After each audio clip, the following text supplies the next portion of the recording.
Oke, kembali lagi di channel saya. Makasih buat kalian yang sudah mengklik video ini ya. Kali ini ada kabar mengesankan ya. Kali ini Kaisang Pangarep, anak Jokowi Widodo, adik dari Gibran Rakabuming Raka ya. Kali ini Kaisang maju di Pilgub DKI ya, menjadi wakil. Wah, keren sekali ya. Kalau memang betul kejadian, kalau betul menang ya, pasti banyak kali yang ngiri, pasti banyak kali yang bilang dinasti lagi. Gimana mau dinasti ya kan? Kan yang milih rakyat. Siapapun anaknya, siapapun abangnya, rakyat juga yang menentukan. Penguasa yang menentukan katanya. Kayak mana mau ditentukan kalau kita yang milih ya? Bisa aja ya, kalau nyari kejelekan, kesalahan orangnya ada aja yang dibilang. Kali ini Opung membahasnya, kita lihat videonya bagaimana. Sebelum kita ke video, bantu subscribe dulu channel saya yang belum subscribe supaya kalian tidak ketinggalan setiap saya upload video baru. Tidak tunggu lama, kita ke video yang langsung. Let's go. Ya, Kaisang Pangarep akan menjadi wakil gubernur DKI Jakarta 2024. Kok banyak yang panas ya? Banyak yang panas ya. Kenapa harus dinyinyirin? Betul Ya, politik dinasti. Belum cukup umur, udah cukup umur dia. Karena apa? Putusan MA Mahkamah Agung nomor 23 menyatakan bahwasanya ya, usia batas minimal ya itu 30 tahun semenjak pelantikan, bukan dihitung 30 tahun setelah pelantikan ya. Kalau undang-undang yang lama memang iya sejak penetapan 30. Jadi kalau misalnya umurnya belum 30 ketika penetapan sebagai calon nggak bisa ikut. Tapi walaupun usianya belum mencapai 30 ketika penetapan, tapi dilantiknya nanti umurnya bisa mencukupi 30, berarti masuk itu barang. Masuk ya. Aduh, kan kita kan dari dulu sudah tahu bahwasanya ketika kita memilih seseorang untuk jadi pemimpin, kita harus perhatikan bibit, bebet, dan bobot. Betul. Kan begitu? Iya. Kan bibitnya udah jelas. Iya, bibit unggul nih ya. Bibit top, bibit unggul. Bibit jelas. unggul udahlah. Ya kan? Terserah mau kalian bilang apapun, namanya Joko Widodo itu presiden terbaik Indonesia selama 2 periode. Betul. Jadi nggak bisa kita bilang politik dinasti. Sekarang kalau misalnya katakan politik dinasti, ya kalau misalnya nggak apa namanya, kalau nggak mau masyarakat nggak mau milih, ya nggak akan pilih. Betul. Sama seperti Gibran ya, maju sebagai wali kota Solo. Kalau penduduk kota Solo misalnya dilihat misalnya ya presidennya bagus tapi anaknya kurang ajar, nggak ada mau milih itu, ya nggak akan terpilih. Itu berarti aja. anaknya bagus-bagus ya kan. Ini ya, kalau gampang kenapa dibikin susah? Betul. Jangan kayak iklan rokok itu. Kalau bisa dibuat susah, ngapain dibuat gampang? Iya kan? Begitu juga Kaisang. Yang pertama ya, ada beberapa faktor ya yang bisa kita katakan jangan anggap remeh. Yang pertama, Kaisang itu seorang ketum. Ketum itu ketua umum dari sebuah partai. Iya. Partainya anak muda, PSI. PSI. Itu. Kenapa dia berani maju?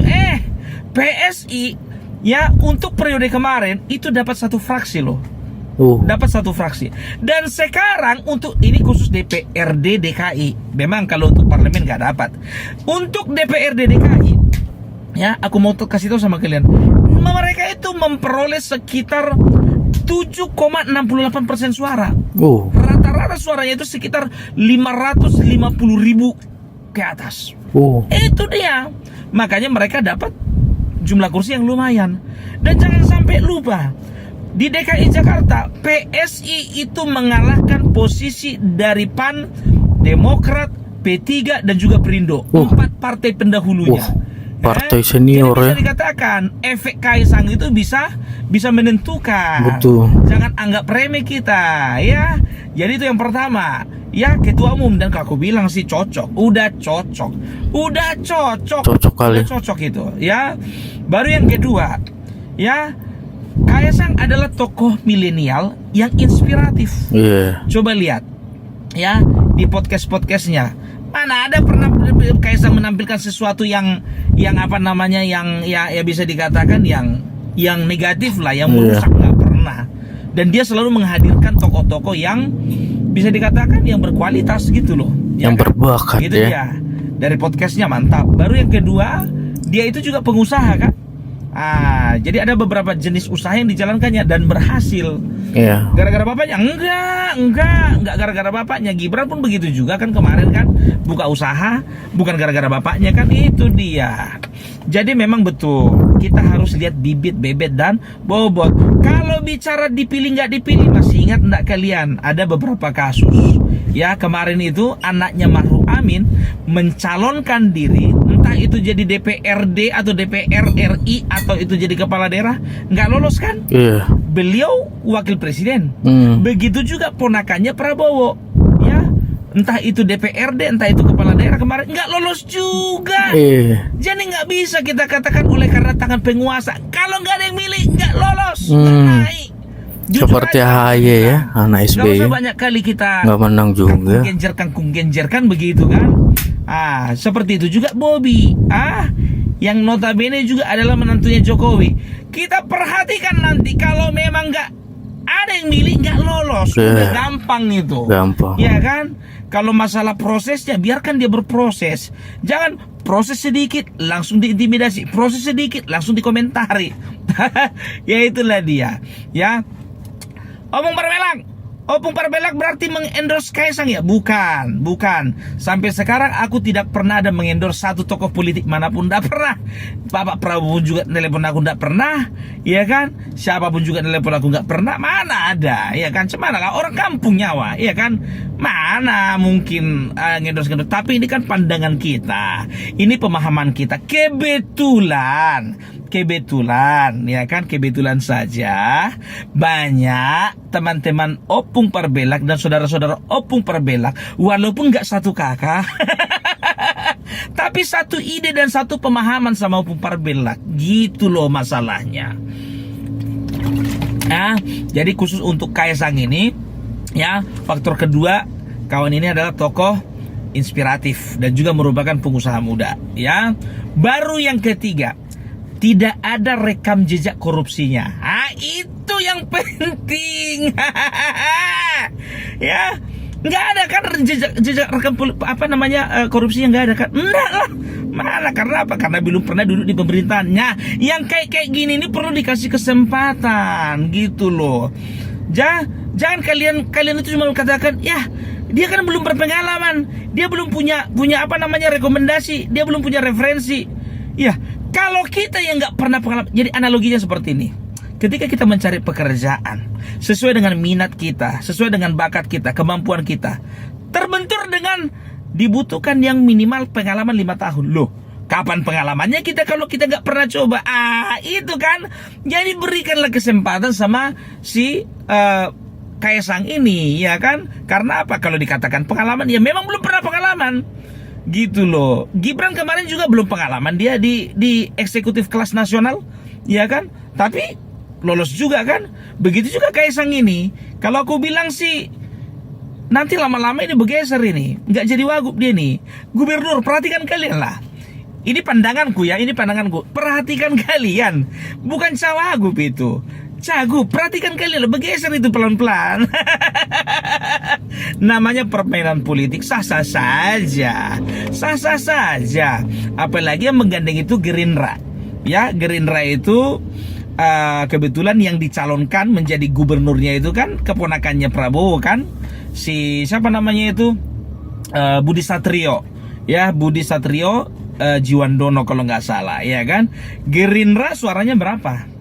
Suaranya Gerindra itu 12%, bros. Ya. Dan peringkat ketiga itu, juara ketiga untuk pilkada di DKI Jakarta. Jadi kalau ditambah aja itu berapa itu?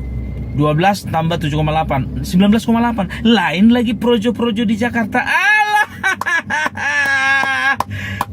Udahlah. Belum lagi nanti kalau misalnya berkoalisi dia dengan Demokrat, dengan PAN, ya dengan Golkar misalnya ya kan, kita kan nggak tahu dinamika, namanya dinamika politik ya kan. Kita lihat aja progresnya ke depan bagaimana. Mana tahu dia nanti bergandengan dengan Ridwan Kamil, makin kuat, cocok lawan si Anies, makin kuat. Arahnya ke situ, nanti kita perhatikan aja lah, masih bisa berubah. Yakin enggak kalian? Yakin aja lah kalian sama aku. Opung Parbelak itu insting politiknya nggak pernah salah. Ya, jadi politisi ya nggak ada uang sih. Tapi kalau untuk analisa ke situ ya nggak kalah lah kita, kan begitu kan. Gitu dia. Jadi ini saatnya ya daerah-daerah pikirkan ya, nggak salah memilih pemimpin-pemimpin muda, tapi memilih pemimpin muda yang bagaimana dulu ya, yang berkarakter, berkepribadian jelas, dan juga berpenghasilan jelas. Ya iyalah, harus jelas penghasilannya. Kalau dia bukan pengusaha dan dia nggak bisa membiayai sebagian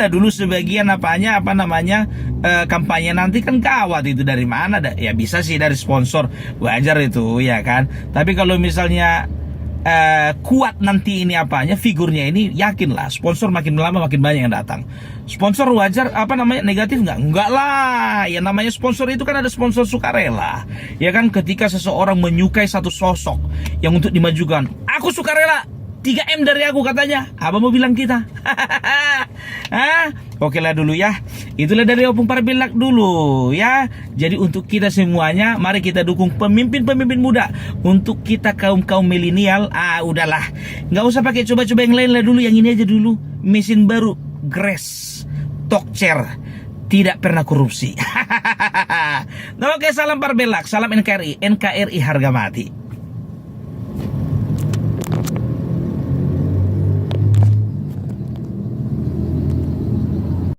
Wah, itu ya, betul sekali yang dibilang Opung ya.